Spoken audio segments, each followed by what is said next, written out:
Hey, how's it going, YouTube? John from Branson, Cerakote here. We're going to do a quick video that was requested by some of our viewers on the Tattered flag 20-ounce tumbler. We sell this stencil. It's the Tattered flag stencil.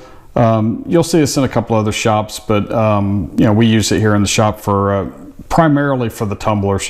When I'm doing the Tattered flag on a rifle or a pistol or something like that, I use our other kit that lets you freehand more. It's just the separate stars and the separate stripes, but this works really good for tumblers, whether you're doing it 3-color or 2-color. But I'll show you how we do the 3-color American flag, Tattered American flag, tumbler in this video.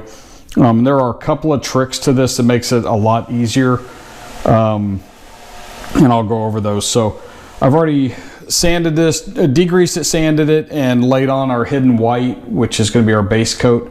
And then what I'll do is take this over to the bench, set the camera back up, and show you kind of the first trick as far as where to cut this stencil and how to prepare the stripes so that they go on and they don't they're not too long and they don't look uneven. So be right back. We'll set us up on the bench. Okay, so the trick to this is to take your stencil and cut the stencil and not quite in half, but about an inch or so past the end of the star field. And what that's going to do is the stencils for a 20 ounce is going to be a little bit too long for your stripes. So you don't want your the ends of your stripes overlapping into your star field. So you cut that off, and then what you end up with is obviously the sheet of just the ends of the stripes. So then what I end up doing is I cut the stripes individually in between the stripes. So you're going to basically have the white paper backing of the stripes, but you're basically cutting in between each of the stripes. So I've cut all those up, and what I'll do is I'll lay the stars and the ends of the stripes onto the cup, show you that. I'll lay one of the stripes on, and then I'll shut the camera off so we're not running this on too long, and go ahead and lay the rest of them on, and I'll show you once I get the cup masked off and things and ready to be sprayed. I'll show you where we're at from there. But that's kind of the little trick to this pattern of kind of making it fit the pattern that you're trying to come up with. So I'll show you that real quick, and then we'll get started with the transfer tape. And your stars should come right up off with it.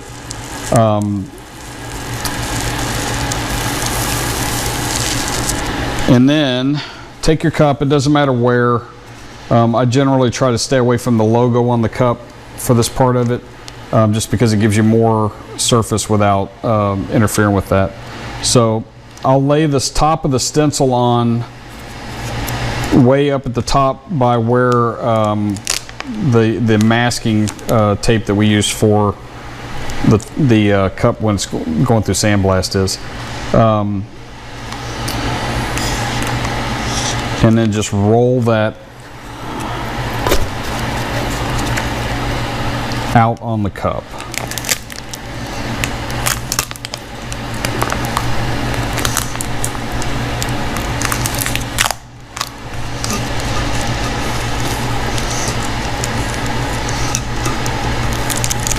And once you've got that on, just take the edge of your transfer tape and slowly roll it back on itself, and that should leave your stars and everything on the stencil.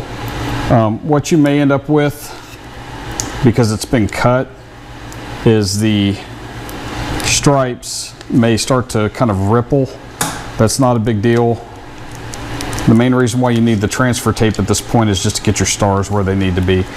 You can go back with a pair of tweezers and fix the stripes, no problem, and the stars too. If they had, some of those had moved or peeled up off the transfer tape, it's not a big deal, especially with this pattern. It's pretty forgiving to go back and fix that kind of stuff. So just roll that right on off, and then take your tweezers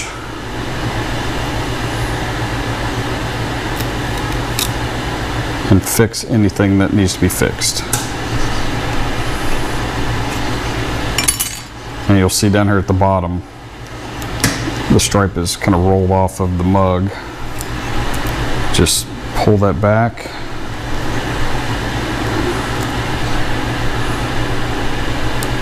and lay it back on there. The nice thing about this stencil is even if the stripes and things get a little bit off, you just peel them back up and lay them where you need them to.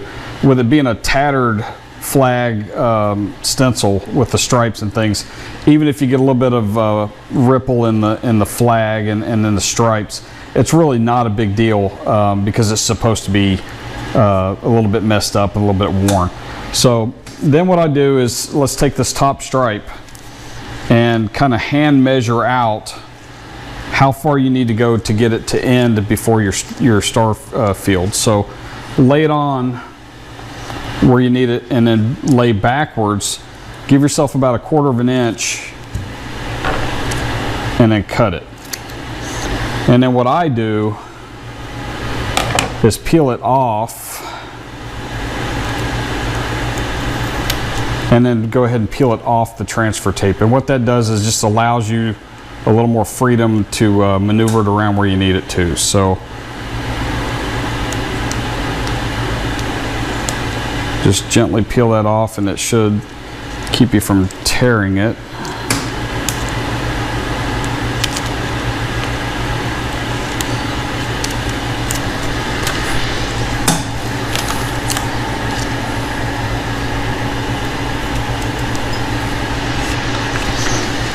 And you just find your end where you want it again, lay the top on,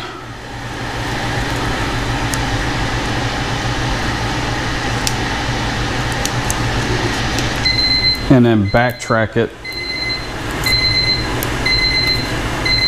to where it meets up with the stripe that you've already got on here. Sorry, I've got a timer going off.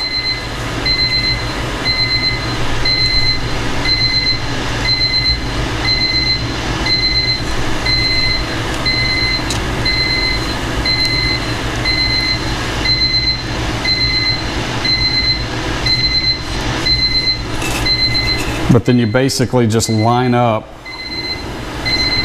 your ends of your stencil with what you've already left on there. So that's really the only trick to this stencil pattern, and that's the main trick to it. I'll go ahead and lay the rest of them on here and then show you the masking that we do on this to keep from getting the other colors where you don't want them, and then we'll talk about spraying the additional colors on here. So I'll be right back. Okay, so I've used high heat tape just to mask off anywhere where the stencil didn't quite match up. And what that does just keeps you from having bleed over when you finally spray the stripes red. But as you can see, we just matched up the ends of the stripes with the part that we cut off. So it sounds a lot more complicated than it is, and it just takes a little bit of practice, but that's the easiest way, especially since the cup tapers from the top down to the bottom. And the stripes keep getting a little bit smaller to make basically a straight square stencil match up, you know, all the way down. So we're ready to hang this in the booth and spray let's see, we're using Sky Blue and Smith & Wesson Red. So we'll hang that in there and show you how we do that. Okay, for this next step, it doesn't matter which you spray next, your blue or your red. The only key trick to this part is to make sure that you put it in the oven in between one or the other to tack free it. Otherwise, what you'll end up with is around your border of your star field, you'll end up with purple because the two mix when they're wet. So we've got our blue in the gun and we're going to spray the star field. What you want to do with your HVLP is dial your cone all the way down, and then you're just going to tap the trigger to fill in your star field so you don't end up just splattering all over your cup. It's real easy to do. We'll knock this out real quick and then pop it in the oven, and then we'll be back in a minute. So we'll speed the camera up here so you're not just watching spraying, but here we go.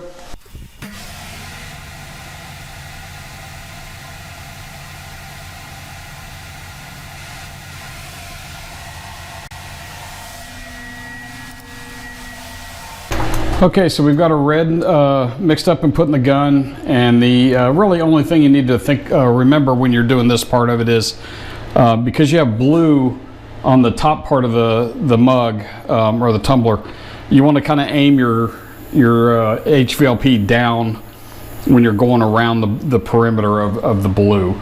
It just keeps you from getting a little tinge of purple, even though we're going to go back later and battle wear this just because it's a tattered flag. You kind of want to give it that kind of beat up look, but you know, just that much less work that you got to do later. So cut the fan on and we'll go ahead and spray our red and pop it in the oven.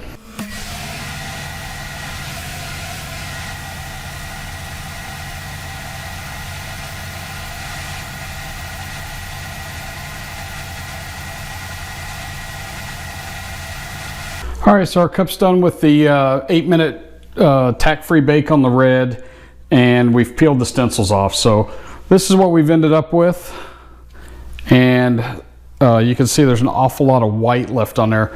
So that's why we, you know, at least I anyway, tend to battle wear these just to kind of break everything up and make it a little easier to look at. And kind of, like I said, it's a tattered flag, so you want to give it kind of that beat up, kind of weathered look. So that's where we're at. I'm going to go ahead and do that, and then we'll pop it in the oven for the 2 hours at 180.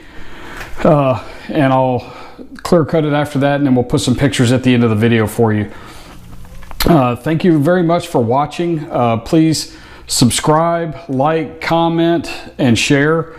Comments especially are really helpful. Lets us know, you know, what you'd like to see. If I've skipped a step doing this, that you're like, hey, wait a minute, what did you do there?